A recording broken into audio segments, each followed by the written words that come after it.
That's enough. You're basically a stranger to us. Let's just throw you out into the yard. Please wait. I was grabbed by my arm and thrown out into the yard. As the window sash closed sharply in front of me, I felt the blood drain from my face in despair. Why? This isn't right. Could Ken and Jessica, my in-laws, really be serious about making me live out here in the yard? The door was locked from the inside, and I was at a loss. I thought about going back to my parents' house, but it was too far, and I didn't think I had enough money for the fare. As my mind went blank, the door suddenly opened.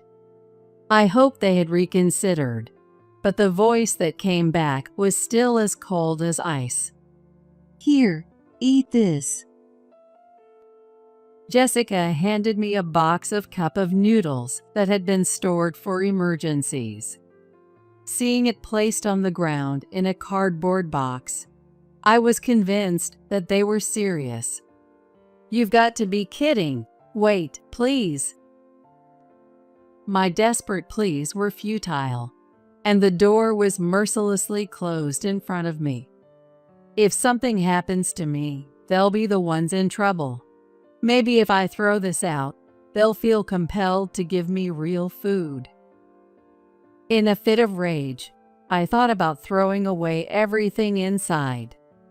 I opened the cardboard box somewhat roughly and found it packed tightly with cup noodles. What the? One of them was half open. I hesitantly reached out and picked up the cup of noodles. Wait, this is... My name is Linda Taylor.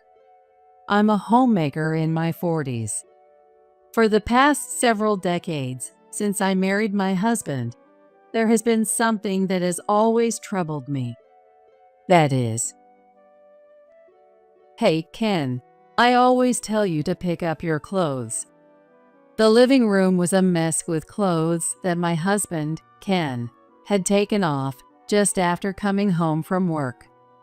Ken has a habit of changing his clothes as soon as he gets home from work and just leaving them on the floor. Even now, he was naked on the sofa, scrolling through his phone. And he was laughing out loud while streaming videos at high volume. Perhaps because I interrupted his relaxation time, Ken spoke in a tone that clearly showed he was annoyed. It's not a big deal. It's not bothering anyone. It bothers me. Huh? Why are you getting upset over something like this? No one likes a hysterical old lady these days. What are you going to do if you get even more wrinkles on your face? His unwarranted verbal abuse made me frown. Yes, I had grown completely weary of his condescending tone and attitude. But the problem wasn't just that. It's really a small thing. Just put your clothes in the laundry basket.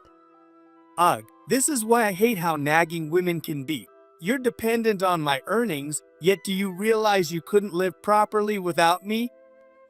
As Ken continued to complain, he suddenly raised his voice and called out to someone. Dad, Linda's telling me to pick up my clothes myself. Wait a minute.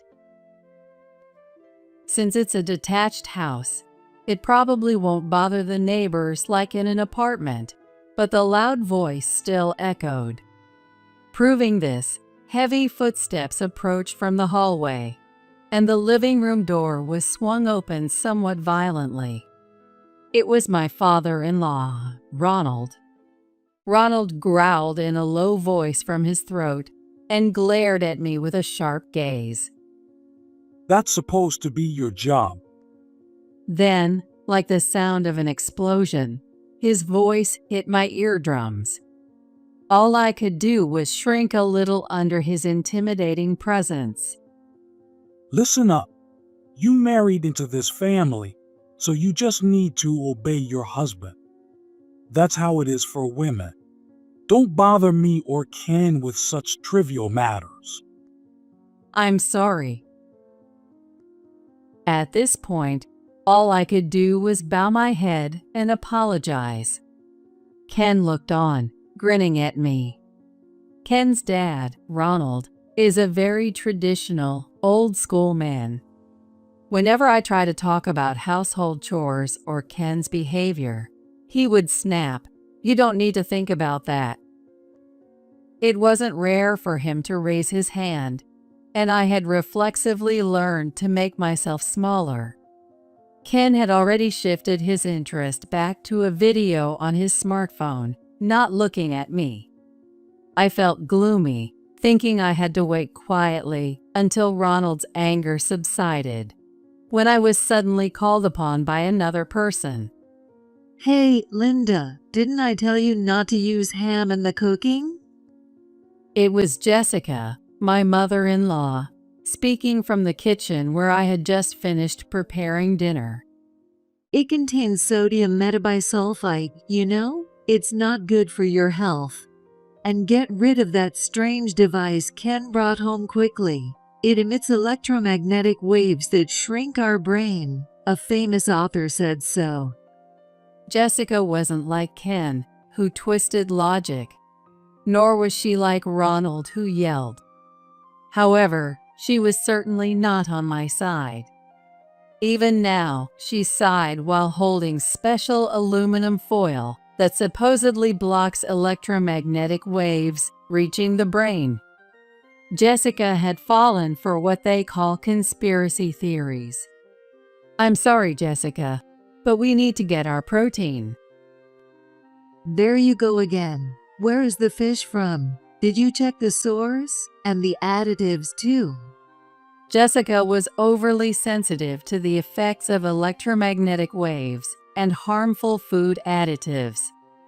Because of this, cooking took much more effort than usual. Jessica would check every ingredient on food labels and restrict their use in cooking. Thus, the meals at the Taylor house could hardly be considered healthy. As I felt hopeless about the wasted ingredients, Jessica seemed to remember something. By the way, you said before, didn't you, Linda? Ken is always eating out. You must be jealous, right?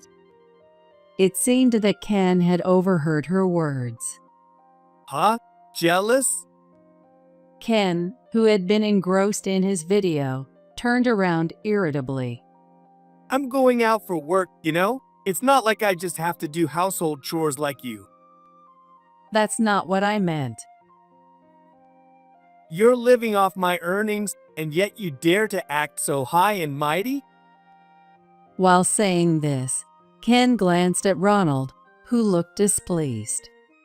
Realizing what he was trying to do, all I could do was desperately apologize.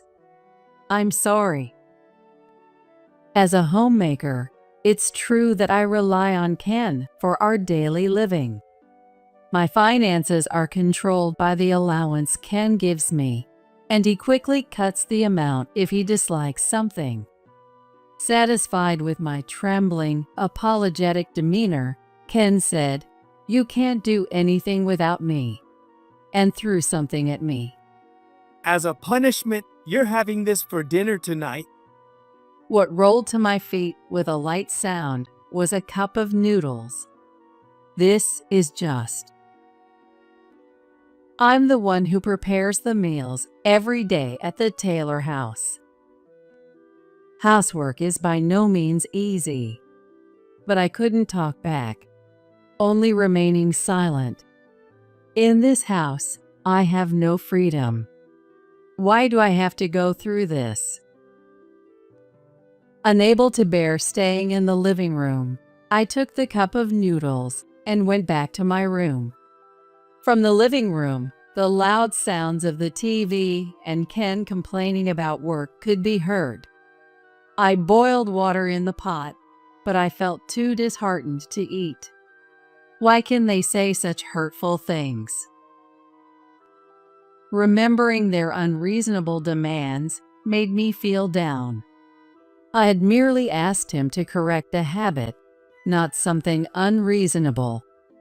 The more I thought about it, the darker my mood became, and I wondered where I had made the wrong choice, feeling increasingly depressed. I couldn't move for a while, weighed down by a heavy heart. As bedtime approached and my hunger reached its limit, I reluctantly ate some instant noodles and took a cold bath. I had to get out quickly before I got too cold, because if I caught a cold, I would have to ask Ken for money and permission to go to the doctor. Once everyone was asleep, I tiptoed back to my room without making a sound and secretly took out my diary from the drawer. This diary is a record of daily events, intended to one day expose the way I've been treated. When Ken and I first started dating, he wasn't like this. He used to cherish our anniversaries and birthdays, and I never saw him use a rough tone. I married him believing he was a kind person, but the reality was completely different. In this house, I somehow feel treated like something tainted. Much of this can be attributed to Jessica's inclination towards conspiracy theories. Being unfamiliar with such theories, I have been shunned for supposedly leading a lifestyle that Jessica despises, fearing it might negatively affect her son. I am forced to prepare separate meals, and I've never been included in their circle of 3. However, I managed to find some solace in secretly eating what I like and writing in this diary. I hope I can expose this one day. I've thought about asking for help more than once, but the fear of causing harm to my parents back home prevents me from taking any action. Escaping is difficult without sufficient funds, and who would hire a woman in her 40s who has been a homemaker all this time? At times like this, Ken's words, "You can't live without me," really hit home, and I felt so powerless that I was on the verge of tears. In the end, unable to find a solution, I could only curl up and sleep in my bed. The next day was eventful. The area outside my room was unusually noisy, and just as I wondered what had happened, Ronald hurriedly opened my door. Hey, call an ambulance right now, Ken. Apparently, Ken, who usually wakes up late, wasn't breathing when Ronald went to wake him up. I frantically called an ambulance. Even though he had oppressed me for years, I couldn't just ignore someone in life-threatening danger. While on the phone, I tried to perform CPR in desperation, but Ken was gone. How could this be? He seemed fine just the day before, so why did his health suddenly decline?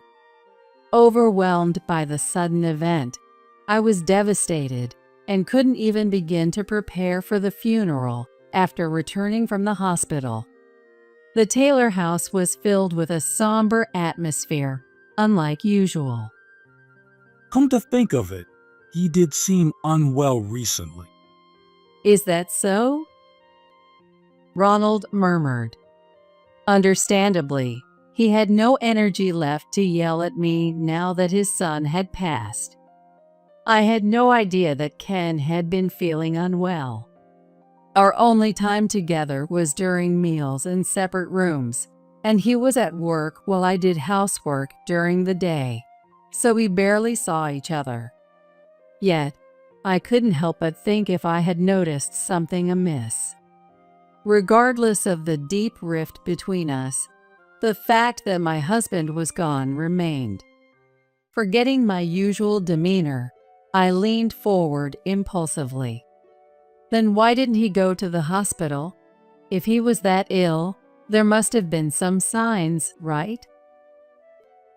I told him not to go, and to stop taking over-the-counter meds too. After all, you never know what you might be ingesting. Jessica said in a matter-of-fact tone.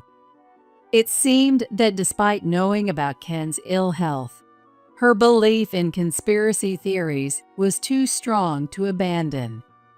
Struck by such a ridiculous reason, I was overwhelmed by an immense sense of helplessness.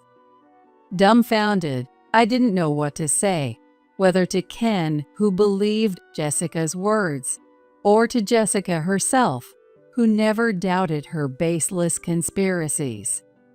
Is that so?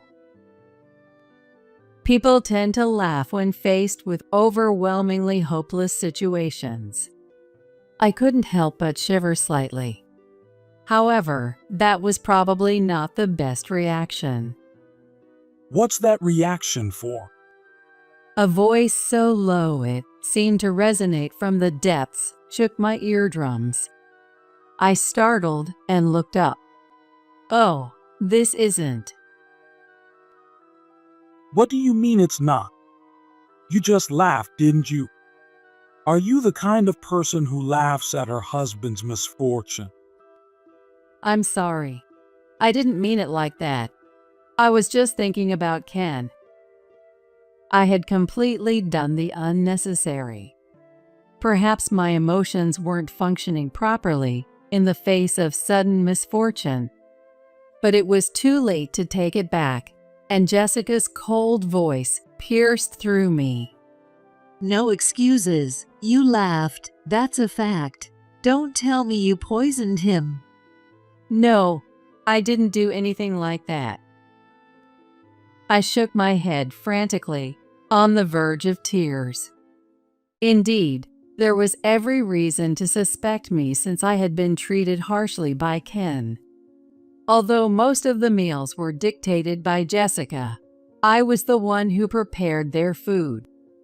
That's enough. Without Ken, you're nothing more than a stranger. Let's just throw you out in the yard. Exactly. Don't think you can ever come back inside. Please wait. Ronald grabbed my arm, and I was literally thrown out into the yard. The window sash snapped shut in front of me, and I felt the color drain from my face in despair. Why? This isn't right. Living in the yard was no joke. The door was locked from the inside, and I panicked, wondering if they were serious. How could I expose them if I couldn't even retrieve my diary? I thought about going back to my parents' house, but it was a considerable distance from here. I doubted I had enough money for transportation. As my mind went blank, wondering what to do, the door suddenly opened. Jessica? Throwing me out into the yard wouldn't look good to the neighbors either. Hoping she had reconsidered, I asked expectantly, but the voice that returned was still as cold as ice. Don't call me so casually. After all, it would be troublesome for us if something happened. Here, eat this. It's full of additives, though. And what was handed to me was a box of instant noodles that had been stored for emergencies. Seeing it placed on the ground in a cardboard box, I was convinced that they were serious. You must be kidding. Please wait. After all, there was no way to boil water or a kitchen in the yard, so eating properly was out of the question. But my desperate pleas were in vain, and the door was mercilessly closed in front of me. I stood there dumbfounded for a moment. But as time passed, I began to feel anger boiling up from within. I can't stand this anymore. What had I done to deserve this? It was true that laughing was my mistake.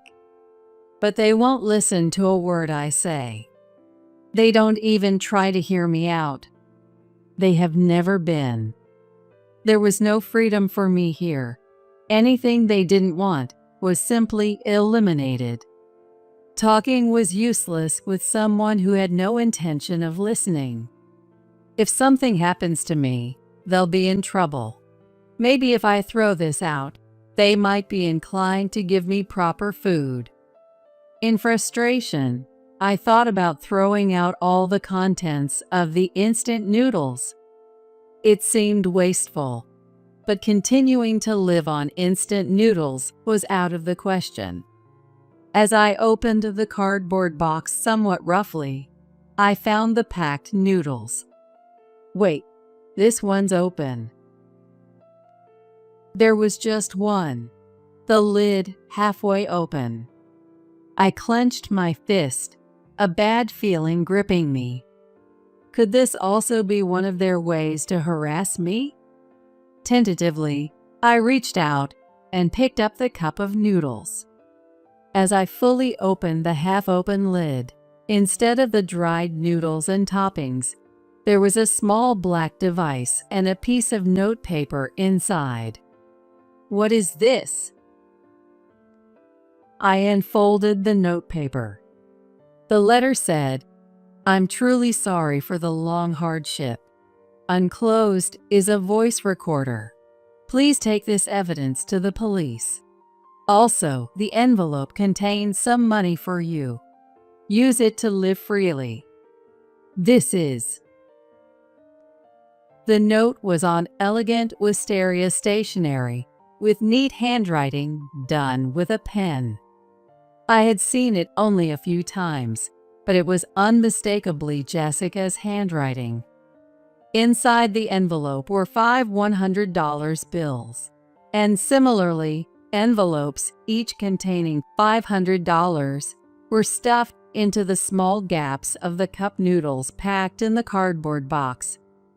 Additionally, some contained accusations detailing the domestic behaviors of Ronald and Ken. Before I knew it, I felt as if I had been pushed from behind, and I found myself running to the nearby police station. "Please help me." Breathing heavily and barefoot, the officers immediately responded to my appearance. As they read the accusation and listened to my story, their expressions darkened rapidly. I explained how I had been thrown out into the yard and was unable to enter the house or go back to my parents' home. Considering these factors, they judged it to be an urgent issue. The officer, with a serious look, patted my shoulder reassuringly. "This is terrible. Linda, you've done well. Can you lead us to your house?" Yes. A turning point had finally come in my days of near despair.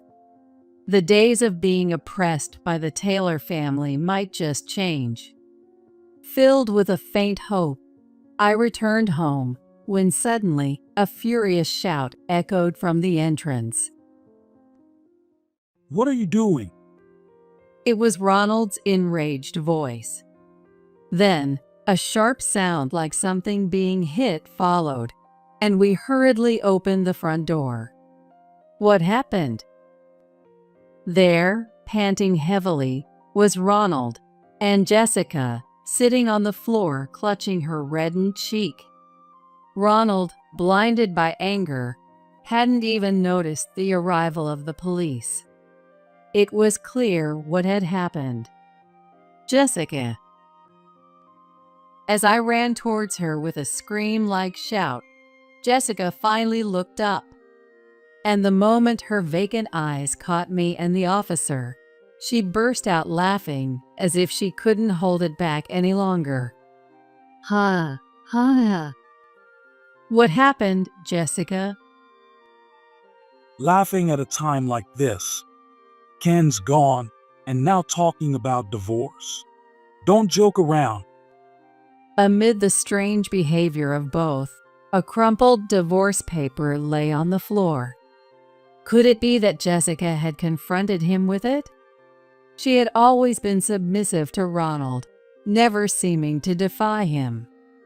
Laughing hysterically, as if she had gone mad, Ronald raised his hand to strike. "Stop."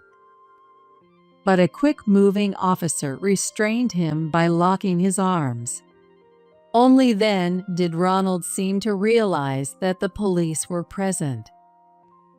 As his complexion turned pale, Jessica started laughing again.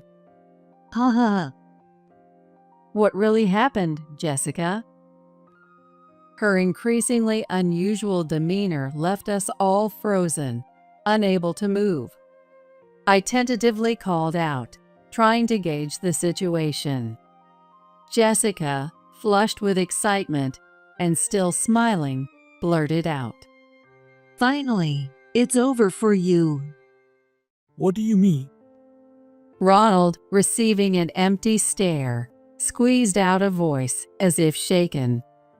Not giving Ronald a moment to compose himself, Jessica continued. Right now, you can't move, can you? You want to hit me, but you can't, right? Do you know why? Because that officer over there has more power than you. Linda and I have felt the same way you feel now for a long time.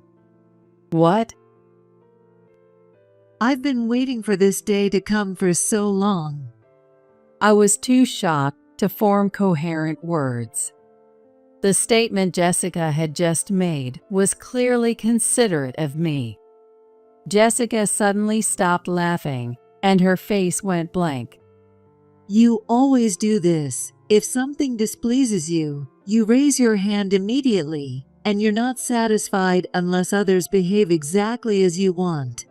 Dialogue is out of the question. You think it's only natural for those weaker than you to follow your commands, and for you to be supported by others.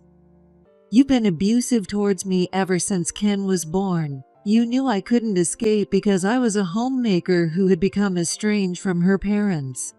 That's why I've been planning this day for a long time.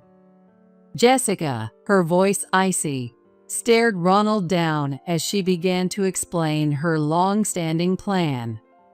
Initially, the evidence was insufficient, and there was Ken to consider, so I planned to carry it out when Ken was independent and had saved enough money. I never imagined he would marry Linda so quickly and then start doing the same things you did. Ken was more cowardly than you, but also more cunning. I pretended to be a crazy conspiracy theorist, feeding you unhealthy meals on purpose. Hearing this, I realized something. Indeed, as a homemaker tasked with caring for Ronald and Jessica, I was responsible for preparing meals for the three of us. I followed Jessica's preferences for avoiding additives and foreign products, resulting in meals that were hardly what one would consider healthy. But Jessica, who disliked me, always said, I don't want to eat the same food as you, and made me cook different meals for myself. So, I cooked as I pleased and ate what I liked. If what she said was true, was it all an act? And if so, had Jessica intentionally excluded me from her plans all along? It was a long battle, but then Ken turned out exactly as I had planned. Surely his daily overwork and poor diet took their toll. Jessica paused, perhaps thinking of her son, her voice dropping for a moment. However, she quickly began to laugh as if ignited. But now Ken's inheritance can be given to Linda. You and I are going to hell together. Ha ha. Ronald seemed unable to say anything more. He stared wide-eyed at Jessica, who was laughing like a mad woman. You always acted like a king at home, but do you see now? You were so powerless. It wasn't just me who had suffered. Jessica had suffered and endured far longer than I had, and today she had reached the culmination of her struggles. Indeed, she had been fighting throughout her life, even though it twisted her existence. We'll be going now. You both will accompany us to the station. We'll discuss everything there. The officer said quietly. Ronald no longer raised his voice in anger. It was as if all the energy that had driven him until now was gone, and he hung his head in defeat. As he was led away by the police officer, he said in a barely audible voice. I'm sorry. However, Jessica responded with a voice that sounded like a mix of laughing and crying. Apologizing now, what good does it do? And so, we walked quietly to the police station, none of us uttering a single word. Ronald readily admitted to everything documented in the accusation and recorded on the voice recorder regarding the situation inside the Taylor household. As a result, it was determined that Ken's sudden health change was not accidental, but planned, indicating criminal activity. Of course, Jessica was identified as the perpetrator. After all was said and done, Jessica, who had seemed spiteful and had laughed maniacally, became meek, as if all her previous behavior had been a facade. Linda, I'm truly sorry for involving you in my plan. No, please don't apologize. You've been suffering for so long, Jessica. No, even so, it doesn't change the fact that I've hurt you repeatedly. I remembered the neat handwriting on the letter that was inside the cup of noodles. Now it seemed that the considerately written words truly reflected her genuine character. It must have been very sad to have the meals you prepared thrown away for no good reason. No. I shook my head. While it was true that it was hard at the time, and I had many tearful nights, it now seemed like a trivial thing. It wasn't about forgiving or not forgiving. I just thought that we deserved to be released from it. It's okay now. It's all over. Then, 10 years passed. Today is Jessica's birthday. Since then, having gathered the courage to start working, I was fortunate to find a warm workplace and am leading an independent life. And today, I had quietly saved up some of my salary to take Jessica on a little trip. Look, Jessica, the wisteria flowers are beautiful. After the events at the Taylor household settled down, Jessica had fallen ill. Pushing her wheelchair, which had become essential for her mobility, we walked under an arch bursting with magnificent wisteria blossoms. Yes, they are beautiful. Jessica seemed to be enjoying this thoughtful trip. After all that had happened with the Taylor family, I had decided to support Jessica. Now, she is an important part of my family. We care for each other, share words, and sometimes enjoy moments of interaction like this. Jessica, I have a special birthday cake prepared. Let's eat it together when we get back to the hotel. Thank you. I'm looking forward to it. We chatted as we slowly walked under the wisteria flowers, visiting nearby boutiques and tourist shops. Jessica seemed to be enjoying the trip, so it was safe to say it was a great success. We have our freedom now, and we do what we want, following our hearts. While hoping days like these would continue, I began to hum, "Happy birthday to you,"